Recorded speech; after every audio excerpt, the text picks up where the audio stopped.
Northern Ireland has produced more than its fair share of world-class writers and poets, Nobel laureates and academics.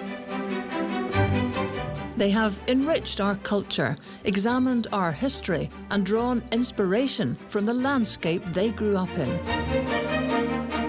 But there's one woman, a highly regarded academic, writer and poet, whose work helped lay the foundations for the success of those who came after her.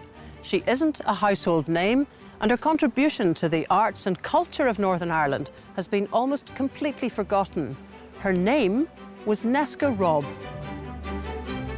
In a life that spanned the launching of the Titanic to the outbreak of the Troubles, she witnessed history in the making, and what she saw made her what she described as that anomalous thing, an Ulster woman.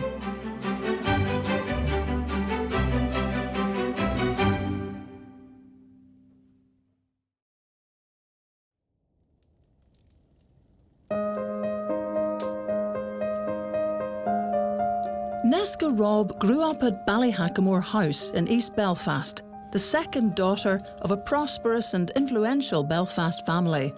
Her father's business, J. Robb & Co., was a city landmark for over a century. But as well as wealth and privilege, Nesca inherited a rich streak of independence from her Scots Presbyterian ancestors.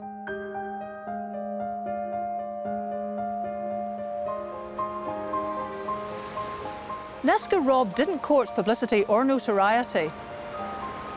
I think she often found herself out of step with the society she grew up in. And yet, she was a trailblazer, so why do we know so little about her? My name's Lesley Riddoch. I'm a journalist and broadcaster, and as you can hear from my accent, I'm Scottish. But until the age of 13, I lived here in East Belfast, a stone's throw away from where Nesca Robb grew up. I knew nothing about her then, but I'm going to put that right. I'm going to find out who she was, what she did, and why Nesca Robb is a woman worth remembering.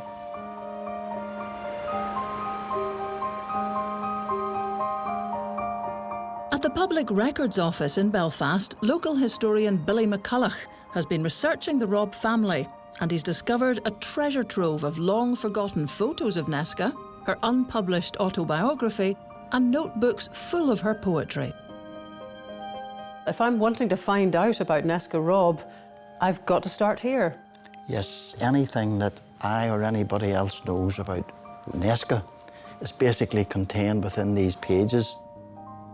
There's, I think, part of her autobiography, there's poems. There's different aspects of her life in each of the sections. The very last section of them that we looked at were the poetry books. And when you started looking in here, you didn't expect, did you, to find this kind of literary heritage tucked away amongst all the annals? No, I wouldn't have gotten anything out of them that would have enhanced my history of the family. But they cover a vast selection of subjects, and she did issue 2 poetry books at a later stage. You've got a right stack of photos. What else is here? Well... Oh, there she is.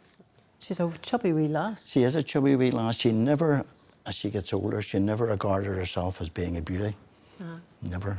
This is her sister, Mabel. So there's quite an age gap there. There's, well, that's obviously her before the christening at Castlereagh Presbyterian Church. It's obviously a posed picture, and only the well-to-do or better class people could have afforded that.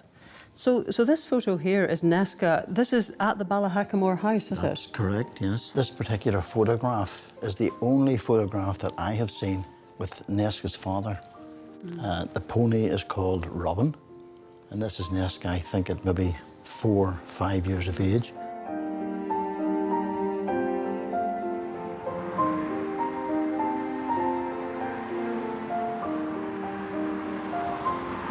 Strandtown Primary, my old school. 100 years ago, Nesca Robb lived just down the road. In fact, the connections between us are almost scary. We grew up in the same part of town, walked the same streets, went to a Presbyterian church, had Scottish links, went to the same university in England. To me, this school hasn't changed one iota, but to Nesca, the whole area would be completely unrecognisable.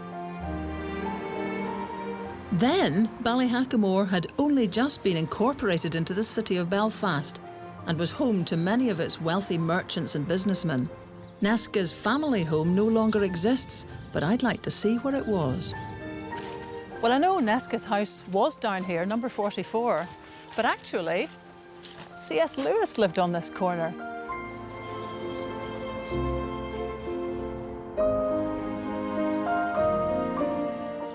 Well, this is Nesca's house, Ballyhackamore House, in 1910, and I think it was here, just right there where those houses are now. Ballyhackamore House was more than bricks and mortar to Nesca. It was the place where she was happier than at any other time in her life.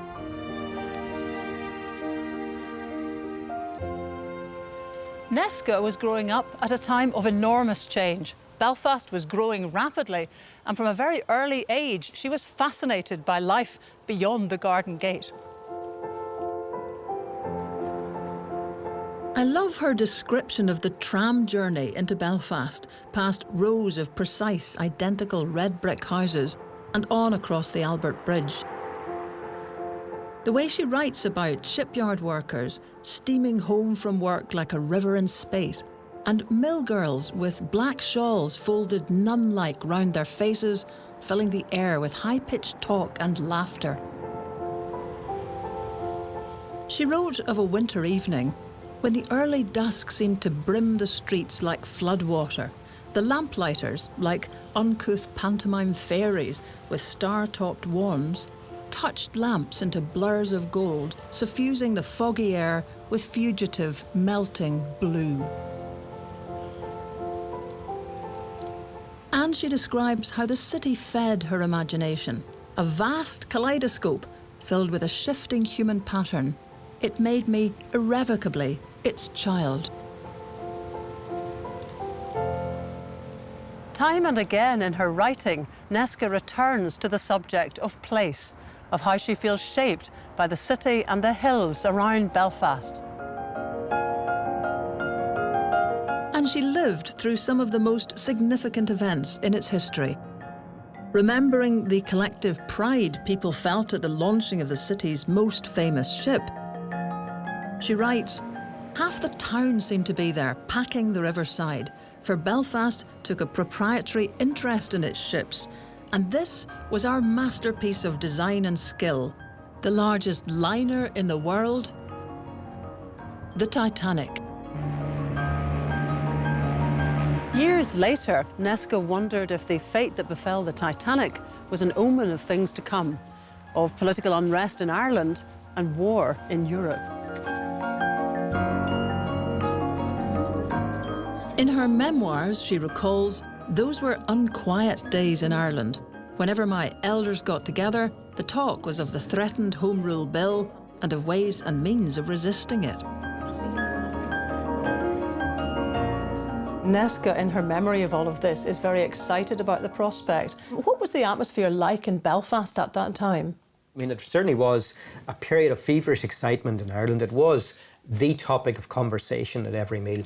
It was something that dominated the newspaper headlines. It was something that dominated the public discourse.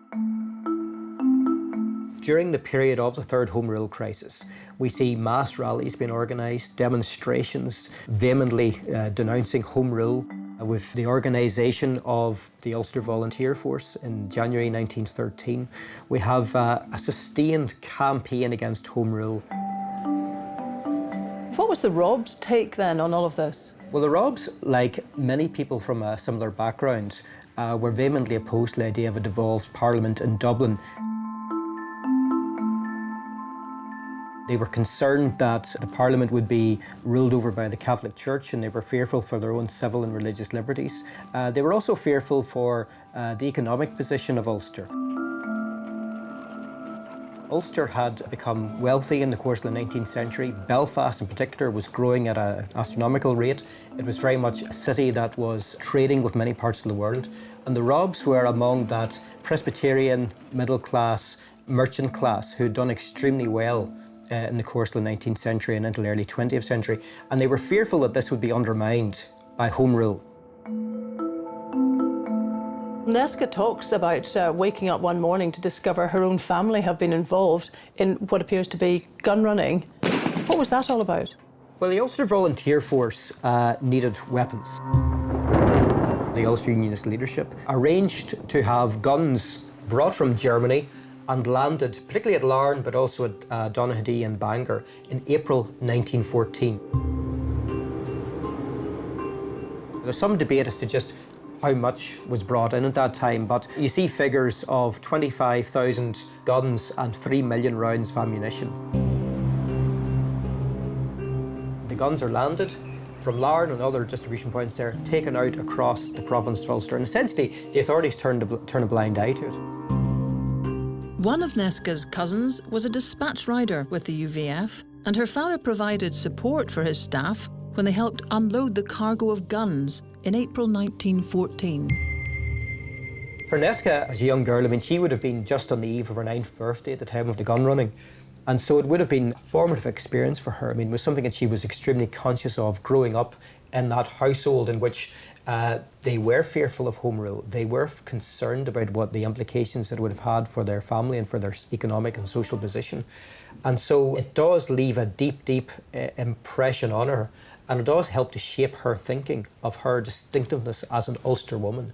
So distinctive from the rest of Ireland, but even distinctive from the peoples across the British Isles. That Ulster, the people of Ulster, are a separate people. But the threat of civil war and home rule was interrupted by the outbreak of the First World War. Nesca recalls, from an upstairs window in the warehouse, we were to watch the division's farewell parade through the centre of Belfast. Sir Edward himself was there to see them off, and I nearly toppled headlong in my eagerness to see and hear him. As the world around her busied itself with the war effort, Nesca entered Richmond Lodge School for Girls. But having been educated by a governess till she was 10, she found it hard to fit in. She was teased for her lisp and for having the wrong kind of shoes. Sometimes, she says, nobody would speak to me. At others, they would only speak in insults. Nesca found solace in books, and by her mid-teens, she'd begun writing poetry. Her inspiration came from the landscape of the Castlereagh Hills and the Ards Peninsula, and she drew on the words and language of the people who lived there. English lecturer Catherine White has been studying Nesca's poetry and where it fits into the Ulster Scots tradition. When you look at Nesca and think about sort of her story, she was very influenced by her Presbyterian grandmother. She describes herself as being Scots to the marrow. And when you think even about her roots, her family, her ancestors were from the clan of MacFarlane, who came over in around about 1620s, settled in Bangor before eventually sort of moving to the Castlereagh Hills. So that influence was very much there. Nesca writes in Standard English and she writes in Ulster Scots. Is there any kind of rationale for what she writes when? Yes, and I think it's interesting that she sort of goes between actually the two languages, but she turns to Ulster Scots and to the language, I suppose, of her grandmother and her ancestors when she has something important to say. You can see this in a poem like Wishin, where Nesca writes of an old man longing for home. All that's worth learning I got as a lump of a wain in the loanings and boglands and fields. So the idea that she uses Ulster Scots when she's writing about important points or important periods of her life says a lot about what she thought of the language, and that she thought Ulster Scots could perhaps express something that couldn't be expressed in Standard English. That there's no good in wishing's a thing that we all hate to learn, and it's no kind of job for a man for to yammer and girn. But the winds'll be out in the loaning and scent in the air, and the lark mad we sing in our head, and I wished I was there. She says herself that in her early poems that she was writing when she was very young, that she was sort of experimenting as well with this sense of the regional and the local. And And she describes her early poetry as a private indulgence. Nesca's writing and her academic ability hadn't gone unnoticed at school, where she was encouraged to take the entrance exam for Oxford. This was a time when few girls went to university. As she said herself, if a girl passed senior intermediate, she was branded clever. If she wished to go further, she was apt to be regarded as a freak. Nesca's family were very supportive of her plans, but in 1922, her home life was torn apart as first her sister and then her mother fell ill. I'm looking through Nesca's notes of 1922. She never included these in her autobiography, and they're very hard to make out, scribbled almost in some great haste. But I see in March 1922, she records the death of her mother after a long illness. She says, "Of the events of that day, most have vanished, but a few are as clear as yesterday. My father weeping speechlessly while holding me in his arms."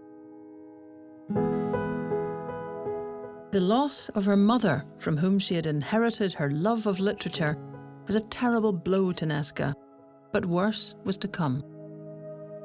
And here, in July, she recalls, Auntie Katie entered with a troubled face. "Nesca," she said painfully, "it's your father. He's gone." Just 4 months after burying his wife, Charles Robb died suddenly of a heart attack. The two girls are alone, Mabel and Nesca. They're in St Leonards-on-Sea, a resort on the south coast of England, where Mabel is recuperating. Nesca recalls that she went out for a walk and was greeted on her return by the hotel manager. He says, "I'm very sorry, Miss Robb, but your sister," there was no need for him to say more. So in 9 short months, the 3 most important people to Nesca have died. What an incredible loss in one so young. She was just 17 and now all on her own. Little over a year later, Nesca left Belfast to study modern languages at Somerville College, Oxford.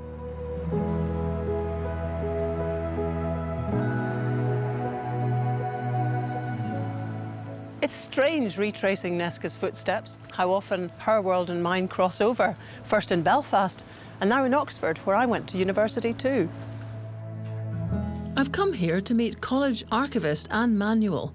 She's discovered that in the archives of another student, Margaret Mann Phillips, there are dozens of letters and photographs relating to Nesca.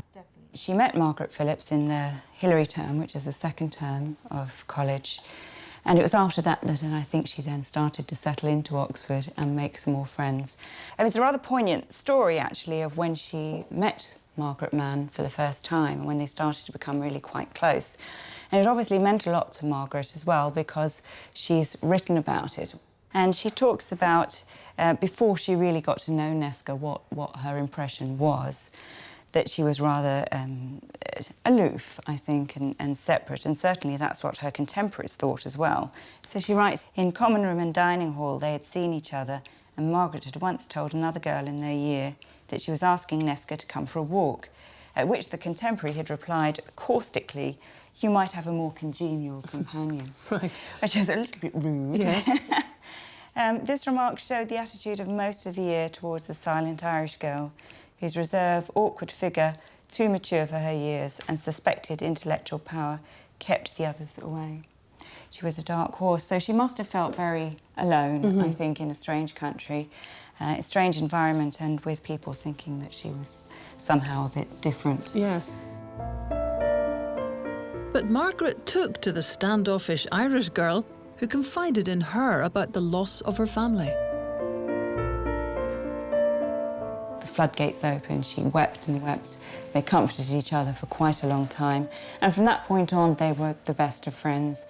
And I think from there, Nesca felt she had somebody to talk to and share her feelings and thoughts and spirituality. I think this was a very spiritual time for both Margaret and for Nesca.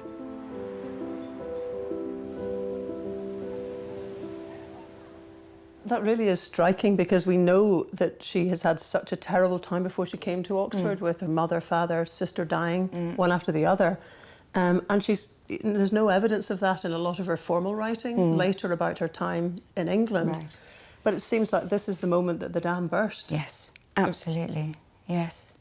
So here are some photographs of her and her friend Margaret Mann. It's marvellous because, I mean, actually this is the first time we've really seen Nesca as a kind of adult woman. Up till now, all the pictures of her have been just as a child. As a child, yes. And with all her contemporaries. Through Margaret, Nesca made many more good friends at Somerville. She's got quite a lot of photographs in here of her first few months at Somerville and some of the friends that she made while she was here. I think there was a lot of humour in Nesca Robb, actually, and her friends obviously saw that, because a lot of these photographs, her friends are making odd faces at the cameras or smiling or giggling. This was obviously a lovely afternoon that several of them had on the river in Oxford. Throughout her time at Oxford, Nesca continued to write poetry, and the archive contains her published works and evidence of how it was received by the literary establishment. We have in the collection a couple of letters, one from T.S. Eliot. Really? Yes, indeed. T.S. Eliot writes to thank her for the book of poetry that she sent him. It's given me great pleasure, and I am much pleased also to have your book of poems. I've appreciated the poem about George, not quite sure who George is, but I should like to add that other of the poems of the book have given me pleasure. She was also in correspondence with Walter de la Mare. They've been a great delight to me. If only I mention a few in particular, those on pages 8 to 36, it is not because many others have not been a joy to me, but because I should tire you with too long a list. And he even says at the end, look there, I wonder if you'd do me the kindness of putting my name in your book. So he'd like an inscription. So these are accolades from people that know about poetry.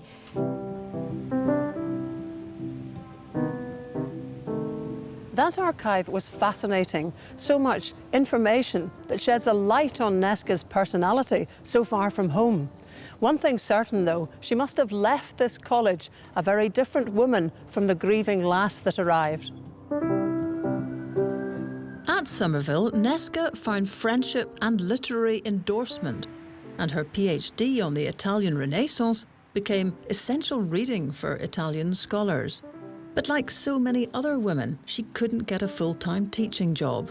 So, in 1938, Nesca left Oxford for London. Within a year, Britain was at war with Germany, and eager to play her part, Nesca joined the Women's Employment Federation, where she specialised in identifying and recruiting skilled women for the war effort. Once again, an eyewitness to history, she wrote of her experiences during the Blitz. Later published as An Ulster Woman in England, it was well received, and Nesca was invited to join the prestigious Royal Society of Literature. But the book was as much about her cherished Ulster identity as it was about London. So perhaps it's unsurprising that in 1947, Nesca returned to Belfast.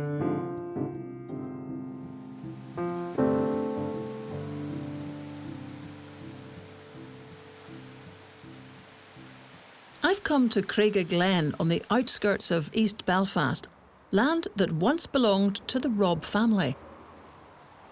The council put up this plaque as part of the Craig Glen Heritage Trail. It is the only visible clue to Nesca, her life and her work. It's an acknowledgement of Nesca's importance as a writer and academic, and also of her contribution to the National Trust. For when Nesca inherited this land and Lisnabrini House from her uncle in 1937, she did something unheard of at that time. She donated it to the National Trust. Lisnabrini was one of the Trust's very first acquisitions here and one of its most important, for it was the income it derived from renting out the land at Lisnabrini that kept the Trust afloat in its early years. Without it, we might not have the stately homes and areas of natural beauty we associate with the National Trust today. Nesca joined the National Trust Committee on her return to Belfast and became a prominent figure in the arts community, promoting Ulster writers and artists here and abroad. She was working alongside well-known writers John Hewitt and Sam Hannah Bell. In fact, it was through John Hewitt that writer Patricia Craig first became aware of Nesca. I would think I was first introduced to her little booklet called Odds Eclogues by John Hewitt, and he thought quite highly of her, and so did I when I read the book. I mean, she was very humorous. You know, there was a lovely bit in one of her poems where she has two old country people talking and discussing the terrible pass that the world has come to, and they're saying, you know, how disgraceful it is, all these young women bathing in July, and they weren't wearing as much as we'd dust a flute, which was a nice Ulster expression. You've been speaking about Nesca Robb in the same breath as some of the luminaries of Northern Irish writing. Why was she the one who seemed to be forgotten? It was to do with the times, I would say.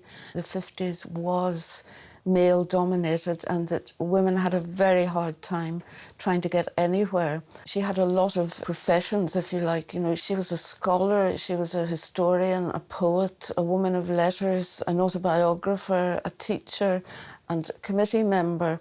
And so she didn't really concentrate on any one of these to the exclusion of all the others. If you try to think of an outstanding woman writer of the 1950s, it's just a blank, you know, which is why I think in a way that Nesca Robb might have filled that gap if she had gone in more for self-promotion, or if she hadn't tried to do so many things at once.